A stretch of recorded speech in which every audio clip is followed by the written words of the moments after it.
Hi mga kabibis!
Na lang, ganun yung sinuot ko mga kabibis.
Antayin yung next stop bago ka makababa. Kahit walang bulaklak yung mga puno dito mga kabibis, ang ganda-ganda pa rin talaga tignan. Ang linis-linis tignan ng paligid mga kabibis at ang lamig. May ganuti rin ang bus para sa mga taong naka-wheelchair, may dalang stroller and trolley. Malapit na akong bumaba mga kabibis kaya pinindot ko na yung stop button. Kailangan mo talagang pindutin yan mga kabibis kasi minsan lalagpasan lang kung hindi ka pumindot. Buti na lang may dala akong payong mga kabibis kasi saktong umuulan na naman. May Ria money transfer pala dito tsaka MoneyGram. Marami ding shops dito sa North End at kapag marami kang pera mag-e-enjoy ka talagang mamili. Pumunta nga muna ako sa Ryman kasi bibili ako ng paglalagyan ko ng item. Yung Ryman mga kabibis is para siyang national bookstore sa Pilipinas. Dito ka makakabili ng mga school supplies. In fairness, may DHL din pala dito sa Ryman at masarap mamili sa loob kapag marami kang pera. Hinanap ko agad yung packaging area since nagmamadali na din ako. At nagulat nga ako mga kabibis kasi ang lalaki at ang mamahal ng presyo. Although magaganda ang klase ng pagpipilian mo, pero nagulat lang kasi talaga ako sa presyo. May iba't ibang klase din sila ng tapes dyan, depende sa bet mo at kailangan mo. Nagustuhan ko tong white na to, kaya lang chinek ko muna yung presyo niya kung kaya ba ng power ko. Mukhang kaya naman yung presyo, di bali na first naman to na item na i-deliver ko, kaya carry lang. Tinignan ko din yung color brown at kinumpare ko dun sa color white. Since preferred ko talaga ng mga dark colors kasi ayoko nga nang dumihin, kaya yung binili ko is yung color brown. Pero ending, iba rin yung nabili ko. Brown pa rin naman siya, pero light brown nga lang at medyo mura siya. Maghahanap pa sana ako ng tape, kaya lang hindi na kasi oras na talaga kailangan ko na pumunta dun sa parcel shop. Kung may dala lang akong £1,000,000, bibilhin ko lahat ng gamit na nakikita ko sa harapan ko. Pati tong payong, bibilhin ko lahat. Charot lang. Ang kulit na pangalan ng barbers na to mga kabibis. Kaya Barbers. Kaya Today. At sa kabilang banda ay may nakita rin akong nakakatuwa. Mondo Pizza and Grill. May Western Union din pala dito mga kabibis. Ngayon ko lang nalaman. Napaka-organized ng pagkalagay ng barricade mga kabibis dito sa ginagawa nilang kalsada. At naloka ako sa pangalan ng restaurant mga kabibis, Pitanga or Pitanga. Kakaiba yung mga names na ang kainan nila dito mga kabibis, naloka ako. Never pa din pala ako nakatikim ng Nigerian food dito mga kabibis. Konting lakad na nga lang mga kabibis, nakarating na ako sa store. Maliit na store lang siya pero ang dami niyang ino-offer na services. Unfortunately, I'm having trouble with the shipping label. Do you have a printer here? You have the QR code? Yeah, I get the QR code. See the blue side?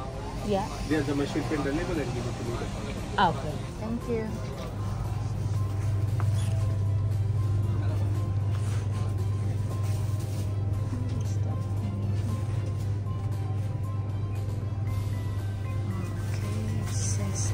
Parcel shop. Oh, this one. This is the machine. Free cash machine here. Since first time ko magpadala ng item and first time ko ding magprint ng label dito sa printer na to, hindi ko alam yung ginagawa ko dyan mga kabibis. Finalo ko na lang talaga yung instruction para matapos na ako. Pero failed pa rin yung process. Lahat ng code na makita ko doon sa shipping informations ng customer ko is in-enter ko na pero your label can't be printed pa rin. Tinigilan ko na nga mga kabibis at nanghihingi ako ng tulong dun sa staff. Ang sinabi niya sa akin is kailangan ko daw pala talagang i-print yung mismong label. Or tape there, the clear one. Tape. It's free. I'm not selling. If you want to use here, you can use it. Really? Yeah. Oh my gosh, okay. So guys, grabe nakaka-stress kasi naghanap ako ng printer. Sa sunod pala yung hindi na printable na label, yung isa-scan na lang para doon na sa mismong parcel shop ipiprint. Ito kasi sa akin is kailangan pa i-print. So wala akong QR code, hindi ma-scan. So nagpa-print pa ako, yan may mga papers sa kanila. Then, ito na yung parcel. Buti na lang si Kuya mabait doon sa internet shop. Free lang yung tape niya. Tsaka, pinahiram niya din ako ng scissor. Di ko na actually napakita kasi nagmamadali na ako kasi oras na yan. Tinape ko lang yung dulo. Pati yan, nakapack na siya. Yung label na lang talaga, mga kabibis. Sobrang stressful. First time kasi talaga. So, ewan ko lang kung tatagapit tong labels. Pag hindi, balik na lang ako ulit doon. Pa-print na lang ako ulit. £1 yung bayad dun sa print. Nagkamali pa si Kuya kasi. Ayan, nagkamali pa si Kuya kasi putol yung dito sa gilid. So, hindi siya complete. So, I'm not sure if tatanggapin na to ng dun sa shop. Dinala ko na ng paper. Wala akong tape. Sana may tape sila doon. So, let's go. Buti na lang may tape sila dito mga kabibi. So, bumili ako ng isa para idikit yung label dun sa karton.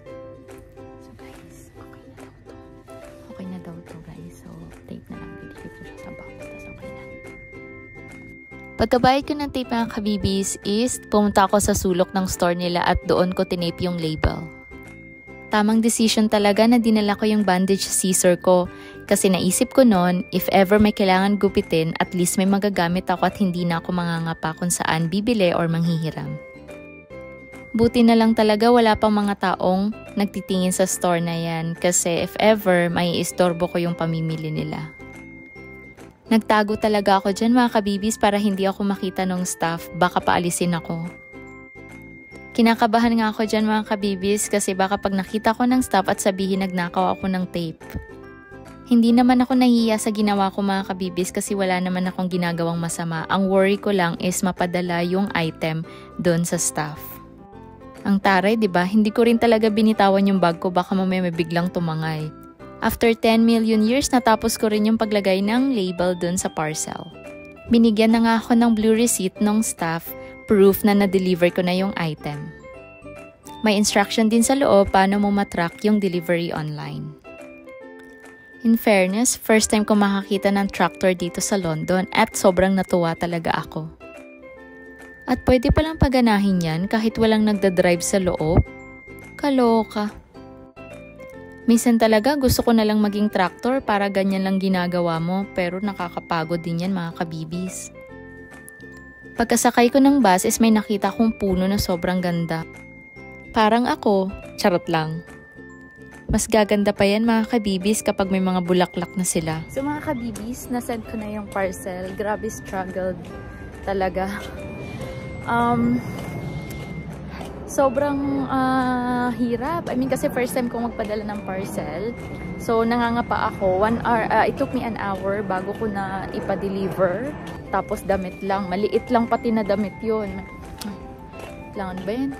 So sobrang dry ng lips ko mga kabibis kasi kalimutan ko maglagay ng lip moisturizer.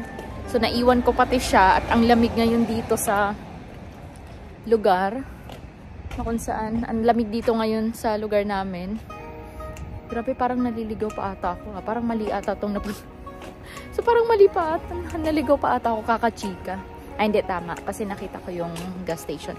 So, ayan, sobrang dry. So, yun.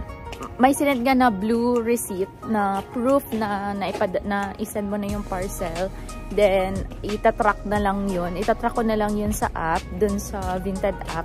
Making sure na ma-receive talaga nung receiver. Mapunta talaga dun sa correct address niya.